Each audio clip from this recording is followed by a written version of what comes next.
Hello and welcome to our webinar this morning. My name is Susie Duncan and I'm the Head of Marketing at Day Dot. So today we're going to be talking about the recent audit we carried out in the publishing sector. So we've only got 30 minutes this morning, so I will plough straight on and I'm sure a few more people will join as we progress. So just a quick slide there with some housekeeping. This session is being recorded and will be available on our website. Questions are welcome, so please do add them in the Q&A at the bottom of Zoom there, and we'll answer as many as possible at the end. We'll also send out a very short survey, and this will come through on email, so please share your opinions so we can learn and improve on these webinars. The agenda for today, I will give you a quick introduction to Day Dot for those of you who haven't joined one of our webinars before, and Alex is one of our senior optimization managers. He's going to give a quick overview of the audit and some key insights. And then, as I said, we'll have time for some questions at the end. So ploughing straight on, Day Dot. So who do we work with? We work with e-commerce, recurring revenue and subscription brands. So obviously, as publishers, you want your subscription journey to be as smooth as possible, removing friction and understanding and answering all the questions that are running through your users' minds as they're going on that subscription journey. You want them to find your proposition relevant and trust your brand enough to set up a direct debit and to subscribe. So no one can create a perfect website that stays relevant. Continuous optimization is essential to keep up with the change in user expectations, which is why we deliver digital experience optimization through A/B testing. So how do we do that? We superpower your customer data through research and DXO methodologies. So we really take a deep dive into the customers' minds. What are they doing? Why are they behaving like they are? What's their mindset and what's putting them off as they go through that journey with you? We identify the opportunities to run experimentation and testing across your website. And we don't do that by touching your website code or anything like that. We run it through a separate platform. The tests are all run separately. And we can make it as complicated or as simple as we want, but essentially we will wait until we get significant results. We'll then pass on recommendations as to what variation of a test might be worth implementing, and we can help you with that too. So essentially we unleash growth for our clients. We discover opportunity, understand your customers, and create digital experiences that unleash growth. Okay, so the last slide of the intro here, just a quick overview of the Digital Experimentation Program Framework. It's a bit of a mouthful, DXO we like to call it. So across the top there, you can see the stages of the customer journey. Lots of our clients start with that acquisition, which I've highlighted there in green. So looking at optimizing the subscriber journey through to that first conversion. And that's what today we're focusing on, what the audit has focused on. As experimentation starts to become part of the culture of different businesses we work with, we'll often move through the different stages. So onboarding, engagement, through to churn, and actually looking at those steps in the customer journey and how we can actually evolve and increase customer lifetime value. As I say, this first step, acquisition, is where quite a lot of our clients start their journey with us. So hopefully that gives you a bit of an overview and context around this morning. And now I'll hand over to Alex, who's going to talk to you specifically about that stage in the journey and the audit that we've done. Cool, thank you, Susie. Hi everyone. So yeah, I'm just going to talk a little bit about the heuristic analysis we did, explain to you what it is, and then some just top level insights. So when we look at any new website, the goal really is to identify opportunities for digital optimization, and heuristic analysis and audits are a really good way to kickstart that process. What we're trying to do really is identify and answer three questions. So the drivers are, what is bringing visitors to your website? So we don't have a huge amount of impact on that. There's a number of different motivators that might mean a user might arrive at the site. We can't influence that too much. What we're looking at is, once they're there, how can we impact the hooks and the barriers? So the hooks are essentially what persuaded a visitor on your site to donate, to subscribe, whatever the action might be. Your sort of key KPI, what persuaded them to do it. And then the barriers are, why didn't they? If they decided to drop off and they left, where did they drop off, and why did they drop off? So in order to answer this and really get under the skin of customers, what they're thinking, what they're feeling, you need to really use a blend of research. So at Daydot, where we believe quite heavily in research as a way to power an optimization program, and there are a number of different research methods that can be used. These 5 here are just a few examples. But what we're going to be going into today in detail is a heuristic analysis, but there's also web analytics, which I'm sure you're all aware of, which is another good starting point for an optimization program, get an understanding of what is happening with your customers. But then to get richer insights, it's good to use more qualitative research methods, so session replays, surveys, user interviews, get an idea of what users are feeling. But as I said, today will be heuristic analysis, and heuristic analysis is essentially an evaluation method which someone that is familiar with websites, looks at them all the time, can go through and look at a digital product and assess it along a framework. And I will talk to you a little bit about that framework now. So we have a heuristic framework, and within it there are 6 conversion levers. So we have relevance, trust, orientation, stimulation, objection, and convenience. So within each of these levers, we have a set number of questions that we will compare each site to get an idea of what's going on under each lever. So relevance is essentially what it says is this site relevant to the user? If they've come from search engine, let's say, what they've been presented with when they've landed on the site, is that relevant? Do they feel like they're in the right place? Can they do what they want to do on this website? Trust is essentially how reassuring does the site feel? Does the user feel that this site's a bit dodgy? Am I going to get scammed here? So things like the design, the look and feel, trust elements are really important to ease any user's anxiety. Orientation is simply just the navigation of the site and the page layout, the content hierarchy, the architecture of the content. Is that laid out in a way that means the user doesn't really have to think too much in order to find what they're looking for and move around the site? Stimulation is really just around the value proposition. So what are the reasons for subscribing to this publication? Is the proposition strong enough that I'm going to choose you over another competitor?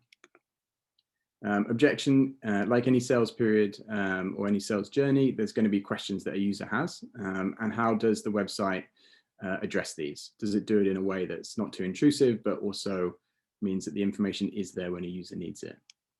And then convenience is just how easy is it for a user to actually subscribe? Everyone wants an easy journey. No one likes filling out forms. So how convenient is the user to actually get to the end product? So I'll take you a little bit through the publishing audit now, and this is the key highlights and really top level insights.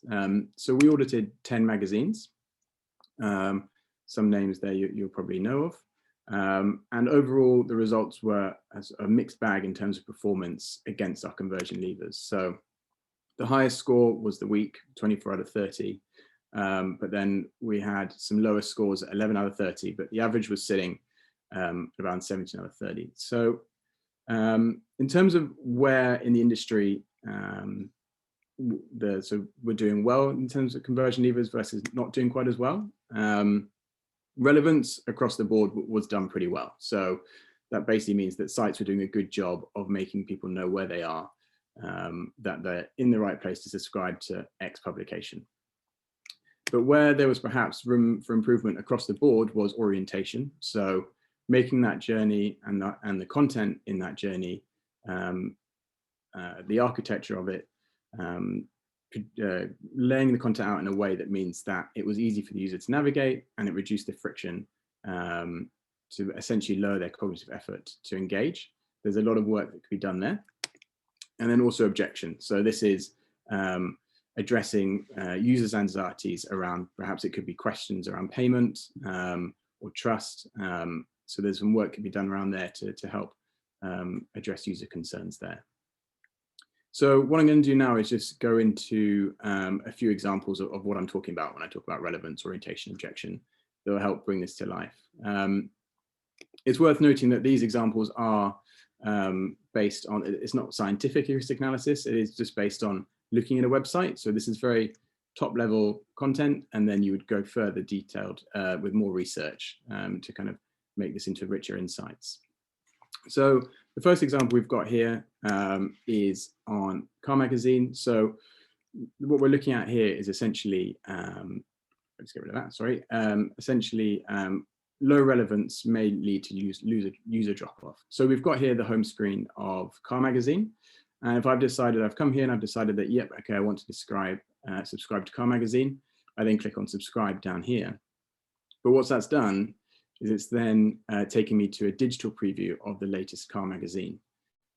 So that's not going to do is fit with the user's mental model. So they're expecting at that point to go to a subscription page, perhaps with a few different offers. But in fact, at this point, I've been taken to a preview of the magazine.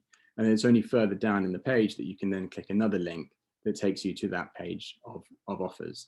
So what's happening here is it's not fitting with the mental model, leading to users being disorientated on where they are, what they should do. And ultimately, this will cause friction and increase the user effort to engage. They've now got to think about what they do here and where they can go. And it increases the chance that they'll just drop off. So this is another example based around orientation. So in this example of Car Magazine, the presentation and the copy could be improved to improve clarity. So what we're looking at here is the offers on the bottom right-hand side. So all of these are all different packs here with different pricing. But the challenge is that it's difficult for a user to decipher between these packs. So it's going to increase the processing fluency and increase the effort the user requires in order to make a decision. So simple things that could help improve the clarity here would be to include description titles or copy for each pack. So for example, here, is price the only difference between these packs? It surely can't be. So how can I decipher between these different packs? And if I'm a user and I don't see these tabs at the top between print and digital, do I know that I'm getting the print version here? Maybe I wanted digital. How am I supposed to understand that if I don't see those tabs? Things like renewal information is not positioned next to the offers. So I don't know when this is going to renew, if it's renewable. Those sort of questions start to build up in a user's mind as they move through a journey, and they might start to get anxious and therefore leave. So it's really important to just address all of these concerns as a user moves through the journey. So we actually did a very similar test around this exact thing on Hearst Magazine. Looked to address the subscription choice architecture and include more information about what each subscription was. And that resulted in a 5% uplift in users adding to basket. This is an example from Hello Magazine, and it's based around the conversion lever of trust.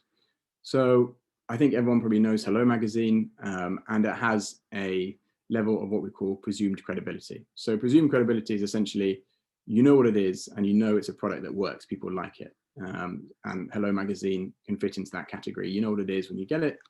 So you come onto the website and you're looking to subscribe, but what's lacking from here now at this point is a level of reputed credibility. So that's essentially using things such as testimonials or perhaps authority figures present on the page as a way to create reputed credibility. What this does is it leverages social proof effects as a way to alleviate potential anxieties about a subscription. So at this point, a user might be thinking, oh, is this right for me? They've suddenly seen the cost.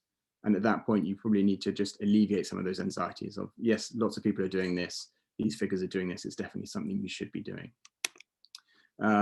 This similar thing is a test we ran on the RSPB, where we tried to better incorporate user reviews into this stage as a way to boost credibility. And that helped to achieve a 6% uplift in user conversion rate. This is another example on a form field. So in order to actually subscribe, you then got to go and fill out the form. And with forms, really, you want them to be as easy to use as possible. So you want to reduce ambiguity and you want to reduce friction. So this is an example whereby if I've decided here that you can see here the red box is flashed up for the email address. So there's an error at the email address. but it hasn't told me what the error is. It's just highlighted where that there's an error at email address. So at that point, the user's thinking, okay, well, how do I fix this error? What's wrong with the error? In this example, obviously, it's quite clear. I just haven't put anything in the box, but it could be that my email service provider is wrong, or I've left out an @ sign. So it's important to say what that error is to reduce the effort for the user. And then additionally, it's asked for my telephone. Why, when I'm signing up to a magazine subscription, do I need to give you my phone number? There could be a perfectly good reason for it, but users need to know that to reduce that anxiety. They know they're not going to suddenly start getting marketing texts, for example.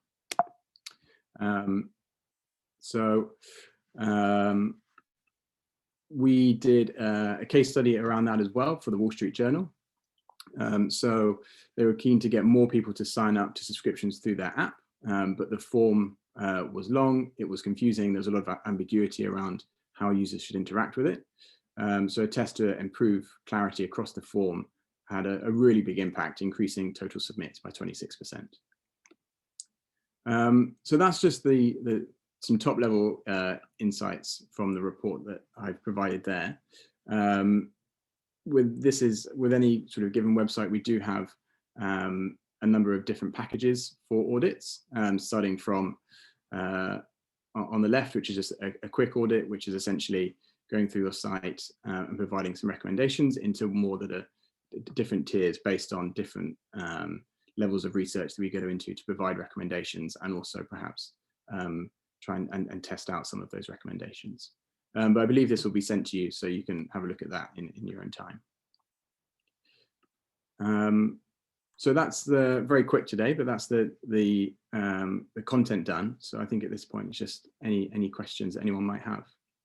Yeah, thanks, Alex. That's super helpful. So guys, yeah, we only have 30 minutes for this session, so we'll plow on with the questions. Alex, we've got a couple here that are specifically relating to the audit. So the first one is about the priority order. So of those conversion levers, is there a priority order? Which one would you look to test first, or would you not? So in terms of conversion levers, there's no one lever that is more important than another.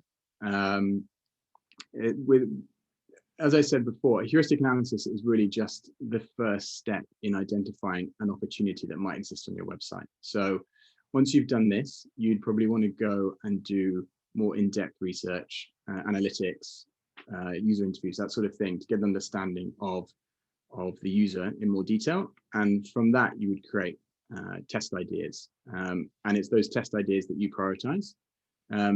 At Daydot, we have a prioritization model that we use, and we tailor that for each client depending on their objectives.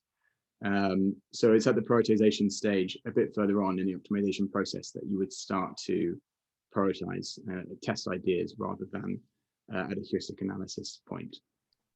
Great. And actually, if anyone is interested in that ideation and prioritization, I think, Alex, you did a presentation in a previous webinar about that topic. So if anybody wants that, let me know and I can point you in the direction to watch that video.